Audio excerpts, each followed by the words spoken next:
Saudações vascaínos aí, meu povo, como vocês estão? Espero que muito bem. Vou falar hoje aqui um pouco do jogo Vasco 1 ABC 0, o jogo que classificou a gente na Copa do Brasil e ufa! Vou mandar real pra vocês, que jogo nervoso, que jogo tenso. Na moral, tem algumas coisas pra falar, vou tentar não me alongar muito, então vamos que vamos. Ritual padrão de sempre, se você puder curte o vídeo, que a curtida de vocês ajuda demais. Comenta, compartilha, se inscreva no canal e vamos que vamos. Enfim, jogo extremamente importante, era tido como um jogo do ano do Vasco, né?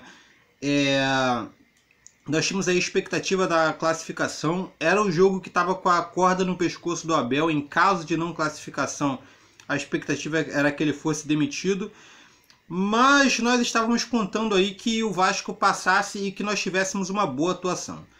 E vou mandar real para vocês, os 20 primeiros minutos do primeiro tempo foi uma das melhores atuações do ano. Foi um jogo muito intenso, muito entrega, os jogadores lutavam pela segunda bola, ninguém perdia nada no meio de campo. Raul e Andrei estavam mordendo bastante. Houve algumas jogadas bem trabalhadas de ultrapassagem, até mesmo de abertura de jogo. Os jogadores de meio de campo ali estavam municiando bastante. O Guarim, que foi uma peça extremamente importante no campo, conseguiu distribuir bastante o jogo. Então os 20 primeiros minutos foram muito bons. Mas é aquela intensidade de início de jogo, que acontece bastante, que é quando o time tem aquele volume muito grande, mas depois cai um pouco de rendimento. Muito condicionado ao Guarim, que cansou. Quando o Guarim cansou, o Vasco parou um pouco de produzir. Bem, teve alguns problemas em relação a não só ao cansaço do Guarim, também algumas individualidades na frente que não foram tão bem, né, no caso. O Marrone e o Germancano não estavam em um bom dia. O Marrone ele não vem jogando muito bem, né? A real é essa, mas foi mais uma partida do Marrone mais ou menos. E o Germancano, apesar de ter feito gol, não estava nos seus melhores dias, não estava jogando como sempre, né? O Germancano estava errando em algumas coisas, algumas viradas que ele fazia bem, ele não estava fazendo bem, saiu bastante da área, teve algumas chances de conclusão onde ele não concluiu bem. Mas, por incrível que pareça, os jogadores pelo qual saiu o gol do Vasco foi justamente Marrone e Germancano.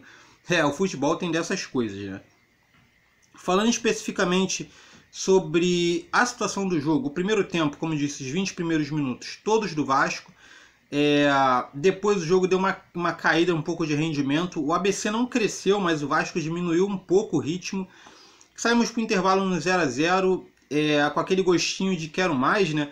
E já começou a ter aquele medo, porque a apreensão dos pênaltis, a gente não sabia se o Vasco ia conseguir fazer os gols. Tinha gente esperando um resultado pelo menos de 2 a 0, era o resultado que eu estava esperando. Mas saiu o primeiro tempo com aquela sensação de que poderia dar alguma merda, e quase deu. No segundo tempo, o Vasco ainda tentou jogar um pouco mais apertando o adversário, o Guarim voltou um pouco mais descansado. Mas a primeira grande chance assim, cristalina foi do ABC. Uma jogada pela esquerda meio confusa, né? O Andrei estava na bola e acaba perdendo, reclamou de falta. O juiz não deu e todo mundo parou. E o jogador continuou. Quando o Castan foi dar o bote, o jogador já estava com uma jogada muito à frente. Ele conseguiu passar do Castan, ficando apenas com o Erley e o Fernando Miguel para fechar o ângulo para ele. O Erley tentou fazer a cobertura, não conseguiu, tendo em vista que o Erley estava do outro lado, estava fazendo a marcação por zona, ele até que tentou, mas não deu. E a bola foi cruzada para dentro da área, com o jogador lá, o tal que falou que não sei se que era do Flamengo, que já tinha jogado contra o Vasco e pá. E o cara teve a chance dentro da área sem goleiro. Cara, esse aí é do Flamengo mesmo, porque ele lembrou muito o gol que o David perdeu. Eu não lembro qual foi o campeonato, mas foi um gol bizarro, que o David sozinho dentro da área, um cruzamento do Léo Moura, ele conseguiu perder o gol sem goleiro.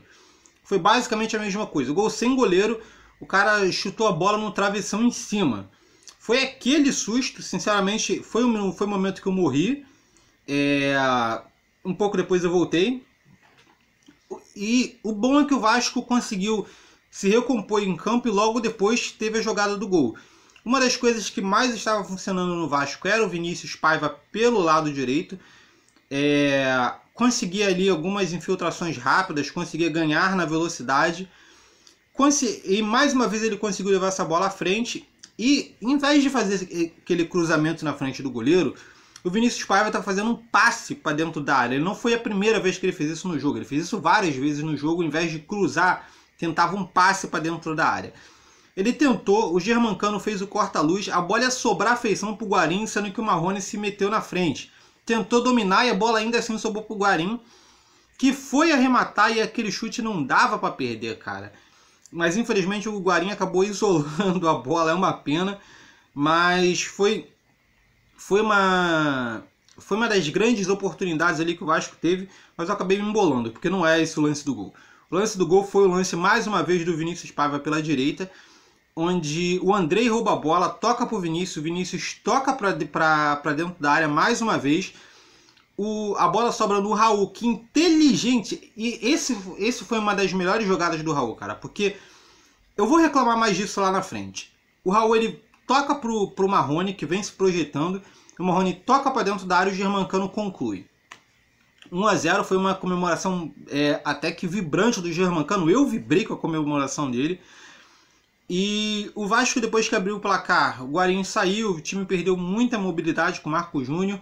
Não que o Marco Júnior a culpa fosse do Marco Júnior, mas a qualidade é totalmente diferente. Então o time acabou perdendo o jogador que distribuía melhor o jogo ali no meio de campo. Depois disso, o ABC atacou um pouco mais, o time parece ter recuado. Dá aquela impressão de que estava esperando o contra-ataque, mas também dá a impressão de que recuou mais do que precisava. Teve alguns contra-ataques, mas mais uma vez não conseguiu finalizar. Vencemos, foi uma partida que nós jogamos melhor contra o Resende, mas uma coisa tem que ser salientada, cara. Nós jogamos contra o ABC, entendeu? Que não é parâmetro comparativo, com todo respeito, mas não é. E a gente sofreu para vencer o ABC e eles quase saíram na frente no placar. Depois de ver o jogo do Vasco, eu assisti dois outros jogos, que foram do Internacional e o do São Paulo, na Libertadores. O São Paulo perdeu 2-1, o Internacional ganhou de 3-0. Os dois jogaram muito, mas muito melhor do que o Vasco jogou hoje. O Internacional, então, nem se fala. Jogadas rápidas, aqueles passes atrás da zaga, com os atacantes podendo fazer essa diagonal curta. Foi um jogo perfeito do Internacional. E o São Paulo, apesar de ter perdido, também não jogou mal. Hoje, eu não vejo esse time do Vasco vencendo esses dois times. Então já é algo extremamente preocupante. Bem, outra coisa que eu tinha para falar, né, referente a esse lance do Raul, uma coisa que me incomoda muito, além das finalizações que não estão sendo boas, né, as finalizações estão indo muito para fora do gol. O Marrone teve uma chance que ele errou bizonha. O próprio Germancano errou em algumas finalizações. Mas outra coisa que me incomoda mais do que as finalizações são as chances claras desperdiçadas de criação.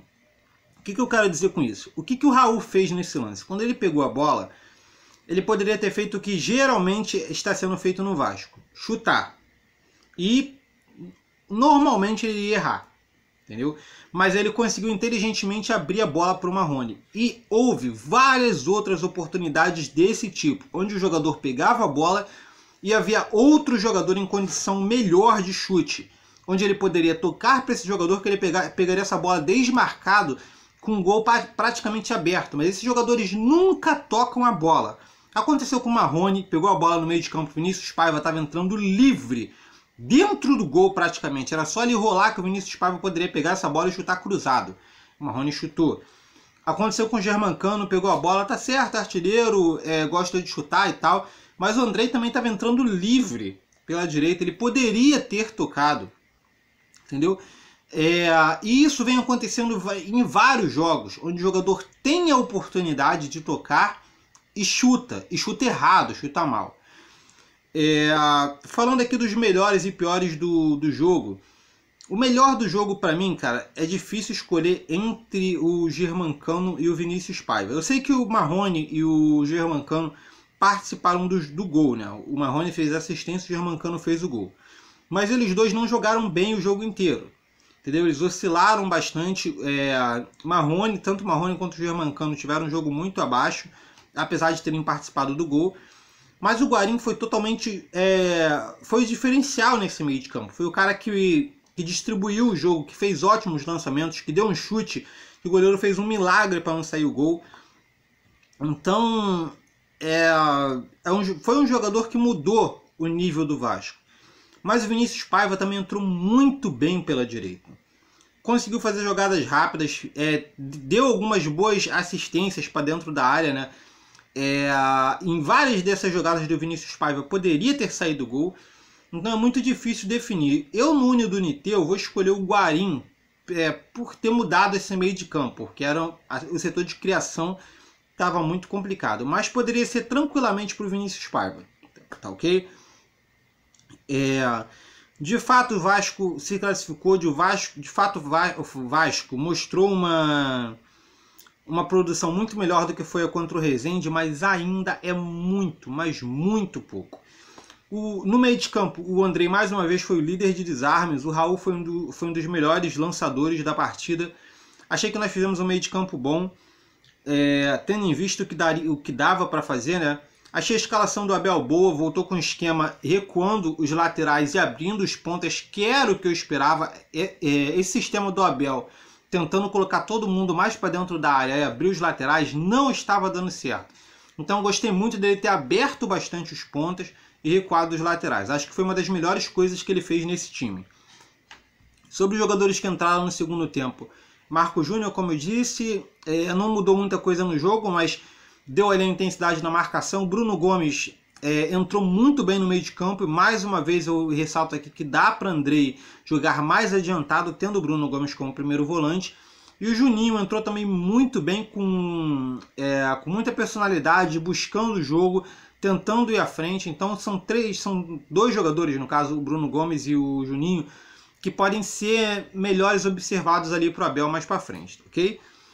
Em base seria isso, eu gostaria de saber a opinião de vocês. O que vocês acharam do jogo? Foi bom? Foi ruim? Como você vê o Vasco hoje, o futebol apresentado mediante o cenário nacional? E quem foi o melhor e o pior da partida para você? Comenta aqui embaixo, deixa seu comentário, ok? Basicamente é isso. Se você gostou, não está no canal, se inscreve, curte o vídeo para dar moral para o canal. É isso aí, beleza? Então valeu, falou e até mais.